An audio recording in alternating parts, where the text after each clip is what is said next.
I, a 20-year-old female, have a brother Jake, who is 31. Jake has a girlfriend, Macy, who is 28, and they have a baby girl. Since Macy gave birth, she's lived with my mom and me. She has a lot of health issues that were amplified by pregnancy and labor, so we've been taking care of her. Jake still lives in their apartment on his own and comes over every so often. He's putting his all into work right now to progress his career. From what I can tell, he's already doing quite well, and they're not financially struggling. He owns their apartment and can afford to give them most of the things they desire, but he says he isn't yet where he wants to be with his career. Meanwhile, Macy is depressed and struggling physically, too.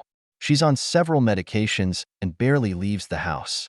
My mom and I do 90% of the child care because Macy isn't in the state to be doing much, although she tries her best and feels very guilty for how much we've had to do to take care of my niece. My mom and I are happy to help, and Macy's like a sister to me now. We're willing to do anything for her, but seeing her so lonely and unhappy is heartbreaking. My brother came over last night to see his daughter for literally 20 minutes, then he stood up to leave.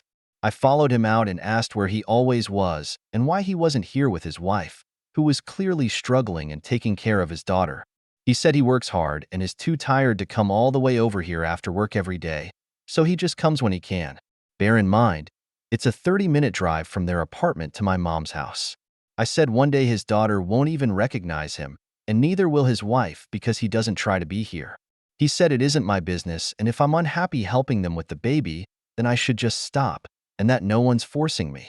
I said I wasn't unhappy taking care of my niece, but it's heartbreaking seeing his girlfriend alone in that state, and him not being there for her or their daughter. I said he comes to see them probably once a week for 20 minutes, and it's not good enough unless he's the freaking president of this nation and doesn't have any time at all, but he's not. He works a 9 to 5, so it's not like he's busier than the regular person. I said he should have been smarter and not have had a child if he wanted to put his career over his family because now he isn't much of a father. He said he isn't taking advice on how to be a father from a kid who has no clue anything she's talking about, and that none of this is my business, so I should keep my 2 cents to myself from now on. I said I don't have to be older or a parent to know he's a useless father, and that his wife and daughter are incredibly unlucky to have a loser like him. I walked into the house before he could respond. I know I was mean, but I don't really regret it, and I don't think it was unwarranted. My mom said, although I was right, I took it too far and may have pushed my brother away. Am I the idiot or not the idiot? How is it none of your business? You're literally living in the middle of it. It doesn't sound like your brother wants the baby or his girlfriend. All you did was very appropriately call that out. I wonder if there are some things going on in their relationship that he hasn't disclosed to you. It's extremely suspicious that your sister-in-law has effectively moved out of their apartment, and he hasn't. Thank you for advocating for your vulnerable sister-in-law and niece. I honestly think that their relationship is doomed. OP is right. His daughter is going to only consider him a sperm donor, not a father. I read this wondering why he doesn't stay the night once in a while or pick them up to stay at his apartment. He's acting single, is what he's doing. They're living as if he's a nearly absent baby daddy paying child support. Agreed when I got near the end and read that he's only working a 9 to 5. My jaw dropped. I'll be honest, a 30-minute drive twice a day can really put some wear and tear on a vehicle and cost a lot on gas, but to stay for only 20 minutes and to only visit once a week, that's deadbeat behavior. He needed a reality check. He clearly doesn't want to be around any of you and wants to blame it on his plain 9 to 5. You, your brother, is a deadbeat. Who wants to bet that bro will soon have, or already has a new girl? He's got another family. I wonder if his girlfriend knows this. So, it sounds like your sister-in-law's the side piece. 20 minutes a week, and she's okay with that? 20 minutes a day is neglect, for God's sakes. It's time for his girlfriend to take him to court for child support and hit him where it hurts. I have 2 children with my ex. Our daughter's kindergarten birthday was the first birthday we weren't together, so we agreed that I would plan everything and he would pay for it. He said I could spend as much money as I wanted, and since our daughter was taking the breakup badly, I wanted to go all out for her special day. Despite acting like he wanted no part in the planning, he was an absolute nightmare. I had his credit card, and he originally said he didn't need me to tell him everything I was spending money on, but then he suddenly started being nasty about it. He kept demanding I tell him everything I'd booked and would criticize every little thing. I didn't care about him wanting input into the party, but how he spoke to me made me feel dirty for needing to have him pay for everything. I only sucked it up because our daughter knew about some things I had arranged for her already, which I would have had to cancel if I started fighting with him. Now, our son's toddler birthday is next month, and my ex has once again suggested I plan the party and he'll pay for it. I refused because I won't let him make me feel the way he did while I planned my daughter's. Again, I told him he would need to plan the party and that I wanted no part in it. He has apologized for how he behaved and claims he'd never do it again. Granted, he has been a lot nicer to me recently, but I'm still not comfortable putting myself in that position again. Since I won't plan the party, he's making up BS claims that I favor our daughter over our son. He's also said if I don't plan a party, our son wouldn't have one since he's too busy to plan it. But he also could always ask his mother for help. Am I the idiot or not the idiot? It's your son's second birthday. Have a cake and celebrate at home. Your son isn't going to remember any of this, but take pictures of him in the cake so you can show him when he's older. And info, how much did you spend on your daughter's birthday? Unless you went completely crazy on the birthday, I'd say not the idiot. But if you ended up renting a circus or something, yes, I'm exaggerating, but you get the point. Then you are the idiot if you did wind up spending an excessive amount on a kindergarten birthday. Then I can see your ex getting upset about it, but for a toddler, as others have said, a cake and a small party at home would be plenty. You don't need to hire magicians or clowns or bouncy castles. For example, I spent around $700. He wasn't upset about the money. He was upset about something unrelated and used the party as an excuse to be an idiot. That doesn't sound like a good idea. Why are you booking venues for a 5-year-old's party? Bizarre. I suspect the ex didn't anticipate the £700 price tag for a kid's birthday. If you really need to throw the party together and he wants you to plan it while he pays for it, then get a budget from him and stick to it. Then he has nothing to complain about. You can easily throw a toddler's birthday party for less than $50. OP, you spent his money and didn't like that he got upset. What's interesting is that you were very vague about the party. You mentioned he wanted to know about everything I'd booked, which suggests over-the-top spending, which makes everyone the idiot here. You, for taking advantage, and him, for trusting you with the means to screw him. I, a 28-year-old female, am engaged to my fiancé Dave, a 28-year-old male. This week, I went to my hometown and invited him to come with me so we could meet my family.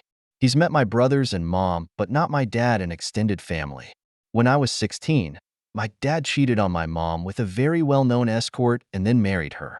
Not only was I going through a tough time dealing with our family being torn apart, but I also had to deal with all the ridicule of having an escort stepmom. People weren't as open with her work back then, and it was a nightmare for me when people found out, especially since my stepmom was very vocal and confident about her work. I changed schools in my senior year because I couldn't handle everyone making fun of me because of my dad and stepmom. My older brother got suspended once because another kid joked about hiring our stepmom for a good time, and they got into a big fight. I stayed with my mom full-time and barely spoke to my dad or stepmom. My dad wanted equal custody of me and my brothers. They were 17 and 14 years old at the time, but none of us wanted to live with him and his wife, and he couldn't really force us to split our time for him. He also gave up making an effort to see us at all when we said we didn't want to live with him half the time, so we barely saw him. When I finished high school, I left our hometown and moved to a big city for college. My brothers also moved there, and our mom would come to visit us all the time, so I didn't bother going back to our hometown. Dad didn't offer to see us, and none of us have been back home. So, this week was the first time I've seen my dad in about 10 years. My auntie was hosting a dinner party, so everyone could meet my fiancé, and of course, my dad and stepmom were there. I was polite to them, but it was awkward, and my fiancé was doing all the talking. Stepmom asked us when and where the wedding was, and my fiancé told her it's on the 2nd of December. She said, "Wow, you still haven't sent out invites." My fiancé looked at me awkwardly, and I answered, "We have sent out invites, but our guest list is limited. We're only inviting our closest friends and family, so I couldn't make space for you and Dad. I'm sorry we aren't inviting anyone we aren't super close to. We'll be having 30 guests in total." She just smiled and said she understood. The next day, My dad visited my fiancée and me at our Airbnb, and he asked me why he and his wife weren't invited to our wedding. He said, I'm his only daughter, and he'll feel like a failure if he can't walk me down the aisle. I said, it makes me sad that my dad won't walk me down the aisle either, but I'm not going to make a fuss about that tradition when we've barely spoken since I was 16. We don't have a father-daughter relationship, and I won't pretend like we do just for my wedding. He started crying and asked how long I planned to punish him for what had happened between him and my mom. He said he feels like he lost his children 12 years ago when he divorced my mom, and now I'm putting the final nail in his coffin. I told him I don't hold resentment over his divorce from my mom and everything he did, but the fact of the matter is that we aren't close anymore, and I'm not interested in faking it. Am I the idiot or not the idiot? Your dad is feeling like a failure because he is a failure of a dad. The audacity of people. I can't believe you broke up your family like that, hooking up with an escort and expecting you to have him walk you down the aisle like some kind of upstanding father. Ridiculous. Even if you overlook the cheating, breaking the family apart, and all the bullying endured, he stopped trying to make amends. It was on him to come to his children, but it probably just came easier on his pride to give up. Well, he won't have to worry about that much attention. He's not even invited to the wedding. Also, it didn't seem that the public attention and shame were that big a deal for him. The first time was certainly not for his wife, who seemed to flaunt her vocation.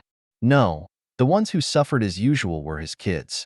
Opie's been through enough, he thought, with this couple.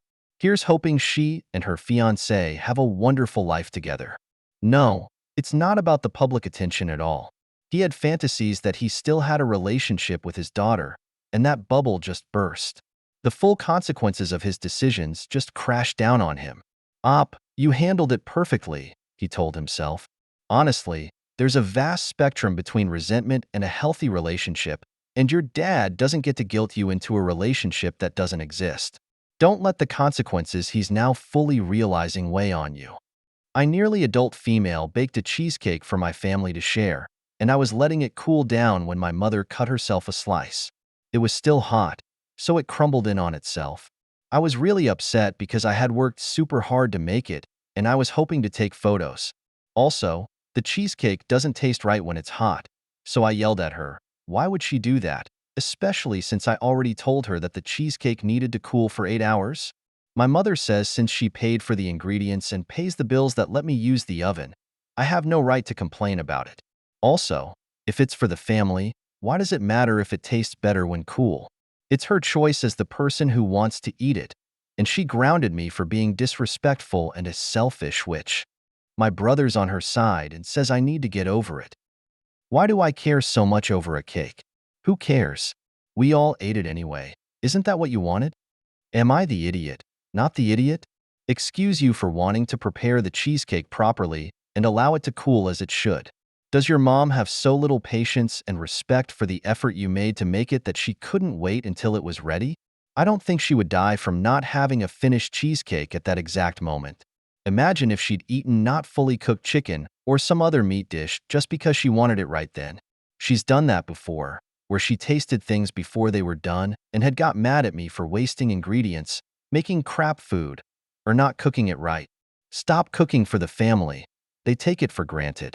You need to seriously consider this. If you enjoy baking, do it at a friend's house where they might appreciate it, but never ever cook or bake anything for your ungrateful family again. She called me a selfish witch. This alone makes your mom the idiot. No mother should call their child this for trying to kindly bake something for the family to share. This doesn't look like a single episode, and I bet it's something that goes well beyond cooking. Instead of supporting your efforts, helping you, teaching you, etc., your mother's just trying to belittle you and whatever you do. It's also concerning that she jumps straight into my house, my ingredients, my oven. Does this kind of thing happen also with other parts of your life? This looks very much like emotional neglect, which is also a form of abuse, often related to narcissism, by the way. You may want to look into this. Agreed. Grounding you for getting upset and speaking your mind is a huge overreaction on her part. I'm sorry you're dealing with all this, honey. You didn't do anything wrong. For me, it was the onion soup. It was a big batch of onion soup I made from scratch, cutting 5 cups of onions by hand and then left simmering while I babysat for a few hours. When I got home, it was all gone. My parents and brother ate it all. 55 years ago, I'm still angry. Tell your greedy mother that she has half a century of resentment to look forward to, and don't bake in her house anymore. My parents are immigrants from India who've lived in the US for 20+ years. For some background info, India was colonized by the British for a long time, and that, in combination with various mutually unintelligible languages, led to English being widely taught in schools and spoken. My parents, typically for educated people, are fluent in English. She and I met at a company event for the company she and my parents work for, so she's well aware of where my parents work. Anyhow, my girlfriend is planning to meet my parents soon and asked if I would translate between her and them. I asked what she meant, and she said she assumed they didn't speak English. I pointed out that, not even withstanding the region's history, my parents have lived here for longer than she and I have been alive and work white-collar corporate jobs, so it's common sense to realize they speak English perfectly well. She said she didn't realize, and this annoyed me a bit. She said it's unfair of me to be annoyed about an honest mistake, but I think it's a fair thing to be annoyed about. Am I the idiot here? Not the idiot. So she was clueless. Or latched into insulting stereotypes about immigrants. If this matches larger patterns you don't like in her behavior, you can consider whether she's the kind of person you should be with. She sounds unintelligent. It's worth being annoyed about, but how much is up to you? Don't ever attribute to malice what can be attributed to ignorance. It's a dumb question and a dumb mistake for your girlfriend to have made, but it doesn't mean there's any malice in it. She's probably just nervous about meeting your folks and overthinking, which led to her tossing a bit of logic out of the window. Try not to be so hard on her. You are the idiot if you continue to hold this against her. I think,